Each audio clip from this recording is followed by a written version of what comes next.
Last time on 4 Players, 1 Dungeon. Alyssa comes back out. She comes and says, "Hello, everyone. Tonight is a special night. My children have been taken and fostered to Master Hugor of the Hill. And not only has he taken my children and put them into a better place, but he's also stolen my heart and done the same." What was that look for? Hugor stands up, puts on his best noble smile, throws back his hood to reveal that he's pretty fucked up. Takes a 5 stack of gold, sets them down on the bar, and says, "And the next round is on me. Everybody enjoy your evening." I'd like to wave over Kaylessa because I'm kind of curious now as to what the wink was all about. Lass, you give him a funny little look there towards the end. What was that all about? He earned it. And smiles and goes off about his business. His? Oh shit, that's a bomb. That's a bombshell you just dropped. Holy shit. And you just learned something about the plot that I didn't want you to know. so she bends over to do some dishes and you see her nuts. Whoa, there's not enough ale in the house for that one. You get him calmed down, and he looks at you, and he's still kind of breathing heavy, right? And says, "Lady, what do you want with me?" And I look at him and continue to clean up the wounds and bandage them up and say, I'm sorry about your friend. I really am. He says, "Lady," this is a goblin, right? You know, this lady, but my friend, he got shit done. Reno is up in Brigid's room.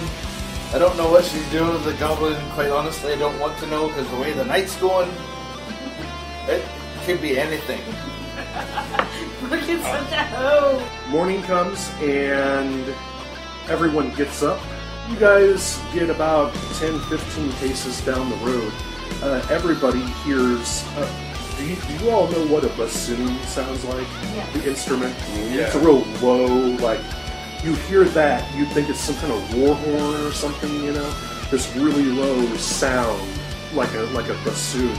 And a huge flock of birds by the nearby forest, hundreds of birds, take off flying, and the ground begins to rumble beneath your feet. For over 40 years, countless adventurers have been trapped in gamers' basements, conventions, and game shops. And now we can post that shit online and beam it directly to you. Follow Adar, Talia, Hugor, and Brady as the journey through the Princes of the Apocalypse, a 5th edition D&D campaign. Welcome to 4 Players, 1 Dungeon, an F-Pod podcast.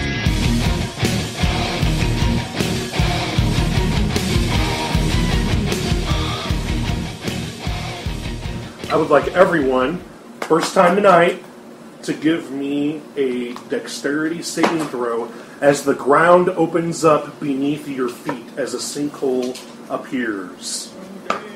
And we're going to start around the table with Talia once again. 7. A total of 7? Yes. Okay. Adar got a 16. Okay. Brigid got a 9. Okay. Okay, and Hugor got an 84. Gotcha. No, I got a 21. Okay. Talia, Brigid, as the ground beneath everyone's feet, the sinkhole appears. The 2 of you fall.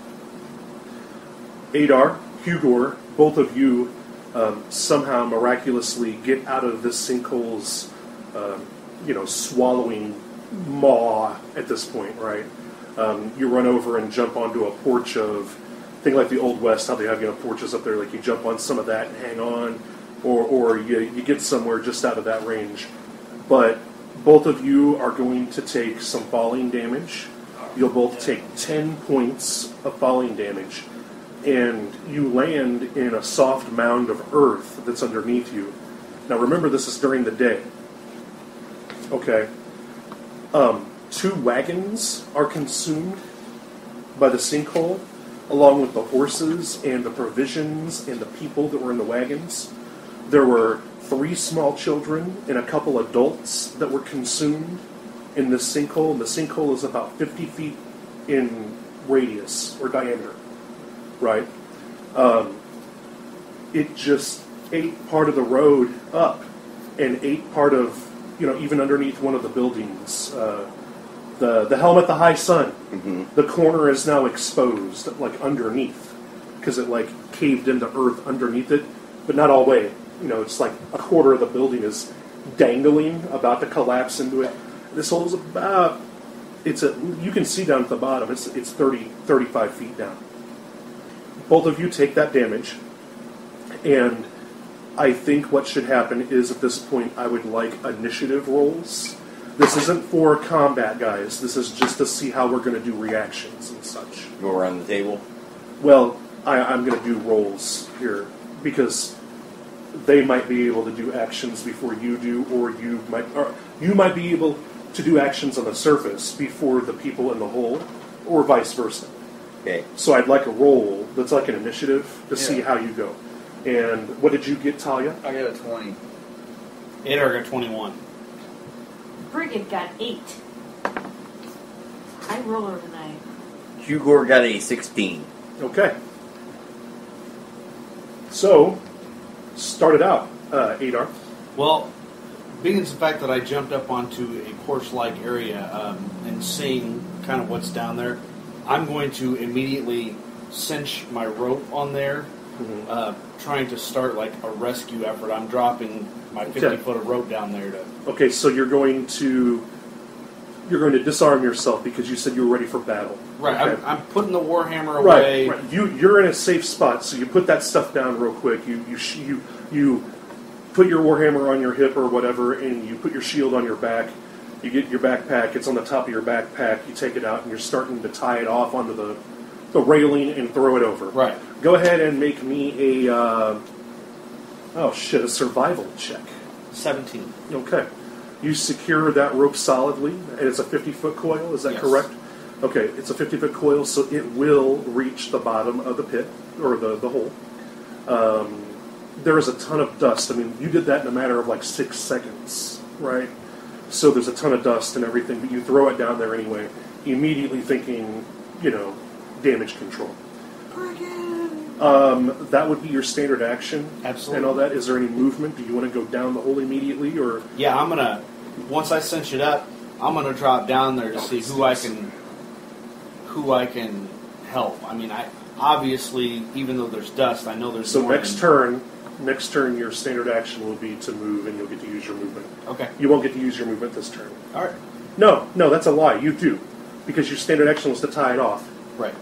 and you can take your movement. So you'll be halfway down the hole, Okay. and I'm going to need an athletics check at disadvantage because you're in metal armor. Fair. Not metal armor, heavy armor. 9. Okay, you do it. It's an easy check, so you do it. A 5. Now that you guys know the number, an easy check in D&D is 5. Okay, that's why I say you guys just do shit a lot instead of make you roll for it. Because if it's not a challenge, why would I do that? Most people have plus bazillions and shit. All right, next. Talia stands up, begins assessing people in the hole. Okay, you've got 4 horses that are not dead, but they're all fucking lame. They're squealing, whatever horses do. They're going to die. Yeah. Everybody is basically either on the big soft mound of earth and stone mixed in that drop down, or they've rolled off of it, like onto the ground. The wagons, the horses are a mangled mess. It's a scene of chaos. It really is down there. Is there anybody in danger of maybe like a horse or a wagon being rolled on top? No. In fact, everyone that fell down the hole seems to be alive at this point, but in varied states of shock. Okay, because you're reacting very quickly to this. But your assessment is almost in slow motion because of the adrenaline and everything. It's hard to see, even with your dark vision, because of all the dust and everything. It's obscured, You hear a lot of crying. You hear a lot of crying and a lot of chaos with the horses and screaming children and women and men, and you're still hearing a little bit of rubble fall. Right. You know what I mean, and all that. So that's pretty much going to be your turn. That's fine. Is assessing. Yeah. Next. That would be Brigid, no, Hugor. Hugor sees these guys drop down the holes, immediately turns around and just tries to drop his own rope down to Brigid, who would be the closest to him. Okay. It is impossible to see in this hole right now. It's like a column of smoke, but it's dust and earth. Okay. Okay. It's impossible to see down in the hole from where you are on the surface. There's still an earthquake going on, right? It's not done. It's not over yet.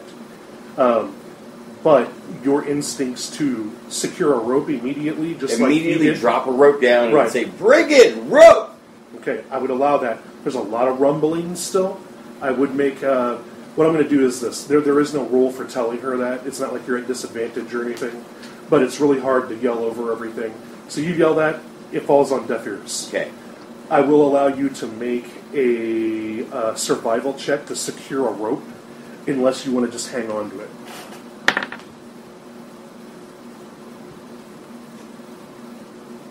$21. Okay, you secure a rope on a like a horse post or something of that nature. Okay, and then you throw the rope down. Okay. And you test it, and it's real sturdy.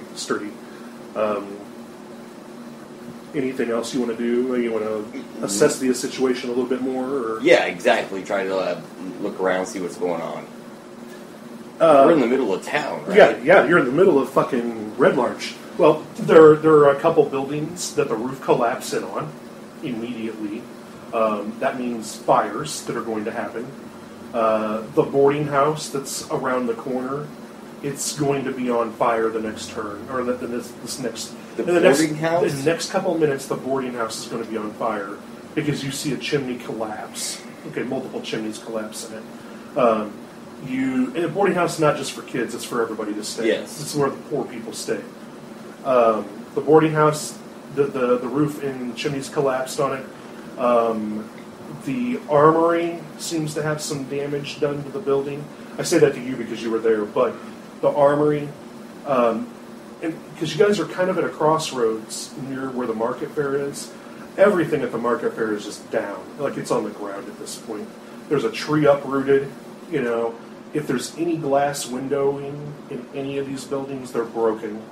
It's about a 4 on the Richter scale. So, it swallowed it. A sinkhole happened. It's knocking buildings and shit down. Yeah. Okay, well, as soon as this happens, then here's what Hugor's turn will be. Hugor secures the rope, drops it down, immediately yells to Brigid, rope! Make sure they remember me in songs, and runs towards the boarding house. Brigid, what do you want to do?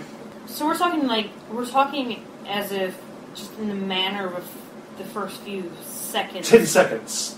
Like 10, 15 seconds tops, right? You're walking, you're all talking, and you hear that bassoon, it collapses. You fucking, I'm in a hole. You blink a couple times, and you survived. You've taken some damage. You hurt. You hear the chaos that I described before with the horses and the people screaming, but you can't see anything at all. It's just dust. It's choking dust. I'm going to drop down to my hands and knees to see if I can't get below it. So that I have more, just like you would do for a fire. You're prone, just like in a fire. And I'm going to immediately start to assess the situation and triage. You are on the large mound that collapsed in.